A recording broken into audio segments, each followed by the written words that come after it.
Hi there and welcome back to Kirkcaldy Galleries and On Fife's YouTube channel. My name's Niamh and today we are going to be reading chapter 10 of our book Peter Pan by J M Barrie.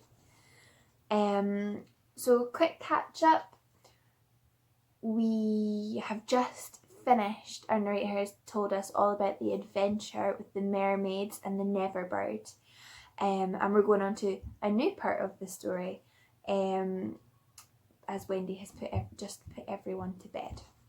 So here we are, chapter 10, The Happy Home.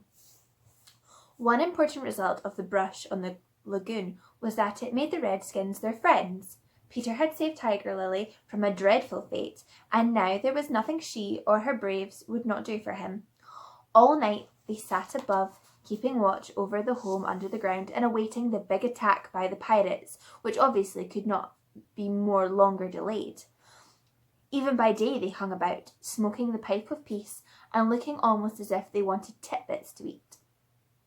They called Peter the Great White Father, prostrating themselves before him, and he liked them tremendously, so that it was not really good for him. The Great White Father, he would say to them in a very lordly manner as they groveled at his feet, is glad to see the Pickaninny warriors protecting his wigwam from the pirates. Me, Tiger Lily, that lovely creature would reply. Peter Pan, save me. Me, his very nice friend. Me no let pirates hurt him. She was far too pretty to cringe in this way, but Peter thought it his due, and he would answer condescendingly. It is good. Peter Pan has spoken. Always when he said Peter Pan has spoken, it meant that they must now shut up, and they accepted it humbly in that spirit. But they were by no means so respectful to the other boys, whom they looked upon as just ordinary braves. They say, how do, to them, and things like that. And what annoyed the boys was that Peter seemed to think this was all right.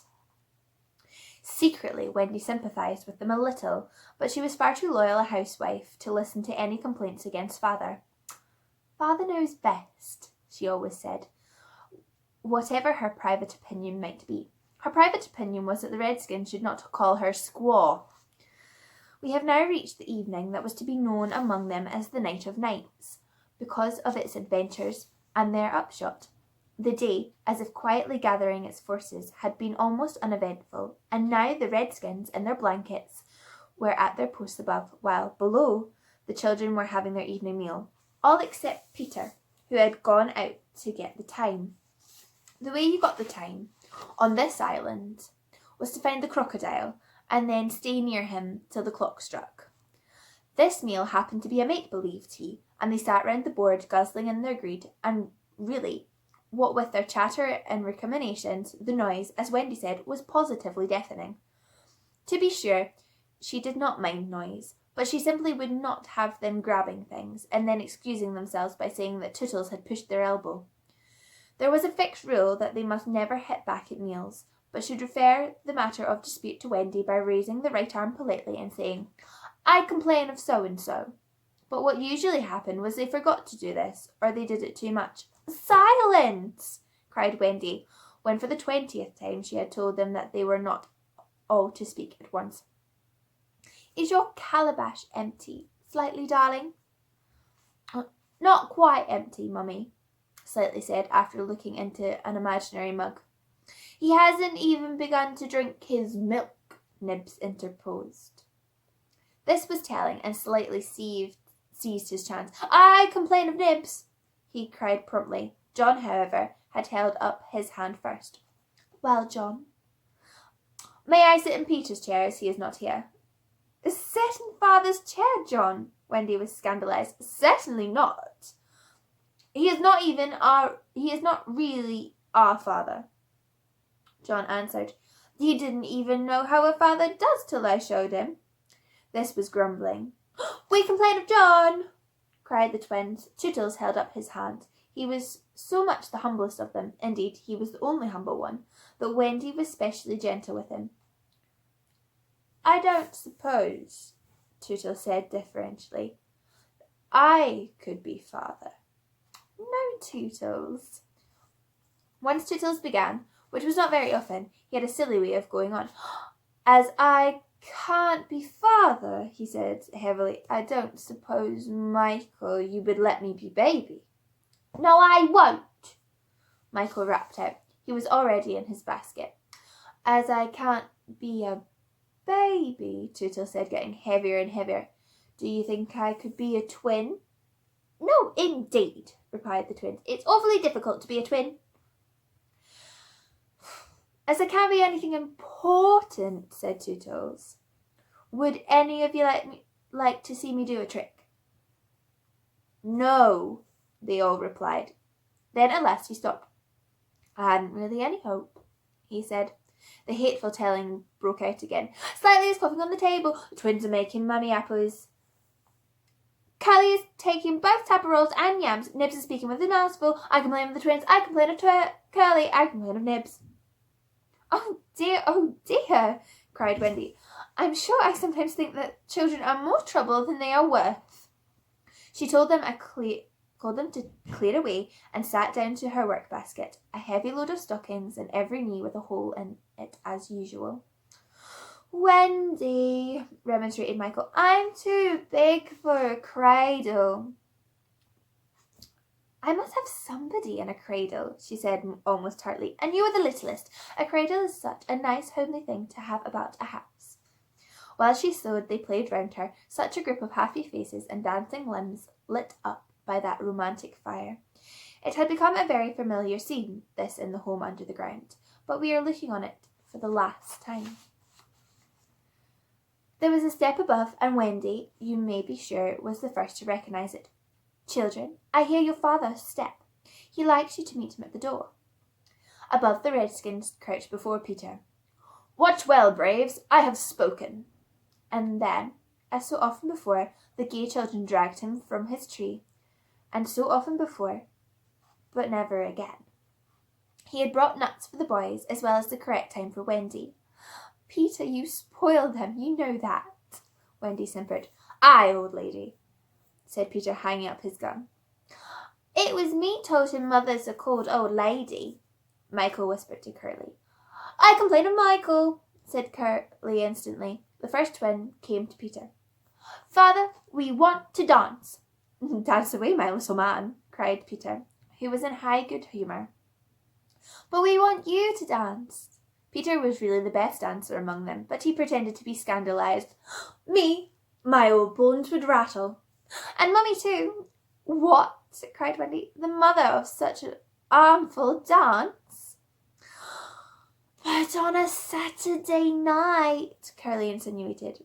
It was not really Saturday night. At least, it may have been, for they had long lost count of the days. But always, if they wanted to do anything special, they said that it was Saturday night, and then they did it. Of course it is Saturday night, Peter, Wendy said, relenting. People of our figure, Wendy. But it is only among our own progeny. True, true. So they were told they could dance, but they must put on their nighties first. Ah, old lady, Peter said aside to Wendy, warming himself by the fire and looking down at her as she sat turning a heel. There is nothing more pleasant of an evening for you and me when the day's toil is over than to rest by a fire with the little ones nearby. It is sweet, Peter, isn't it? Wendy said, frightfully gratified. Peter, I think Curly has your nose. Michael takes after you. She went to him and put her hand on his shoulder. Dear Peter, she said, with such a large family, of course, I have now passed my best. But you don't want to change me, do you? No, Wendy. Certainly he did not want to change, but he looked at her uncomfortably, blinking, like one not sure whether he was awake or asleep. Peter, what is it? I was just thinking, he said, a little scared. It is only make-believe, isn't it, that I am the father? Oh, yes, Wendy said primly. You see, he continued apologetically, it would make me seem so old to be their real father. But they are ours, Peter, yours and mine. But not really, Wendy, he asked anxiously. Not if you don't wish it, she replied, and she distinctly heard a sigh of relief. Peter, she asked, trying to speak firmly, What are your exact feelings for me? Those of a devoted son, Wendy. I thought so, she said, and went and sat by herself at an extreme end of the room. You are so queer, he said, frankly puzzled, and Tiger Lily is just the same. There is nothing she wants to be to me, but she says it is not a mother. No, indeed it is not, Wendy replied with frightful emphasis. Now we know why she was prejudiced against redskins. Then what is it? That isn't for a lady to tell. Oh, very well, Peter said, a little nettled. Perhaps Tinker Bell will tell me. Oh, yes, Tinker Bell will tell you, Wendy retorted scornfully. She is an abandoned little creature. Here, Tinker Bell, who was in her boudoir, eavesdropping, squeaked out something impudent. She says she glories in being abandoned, Peter interpreted. He had a sudden idea. Perhaps Tink wants to be my mother. You silly ass, cried Tinker Bell in a passion. She had said it so often that Wendy needed no translation. I almost agree with her, Wendy snapped. Fancy Wendy snapping. But she had been much tired, and she little knew what was to happen before the night was out. If she had known, she would not have snapped. None of them knew. Perhaps it was best not to know. Their ignorance gave them one more glad hour, and as it was to be their last hour on the island, let us rejoice that there were 60 minutes in it. They sang and danced in their nightgowns, such a deliciously creepy song it was, in which they pretended to be frightful at their own shadows, little witting that so soon shadows would close in upon them, for whom they would shrink in real fear. So uproariously gay was the dance, and how they buffeted each other on the bed and out of it. It was a pillow fight rather than a dance, and when it finished, the pillows insisted on one bout more, like partners who know that they may never meet again. The stories they told before it was time for Wendy's good-night story.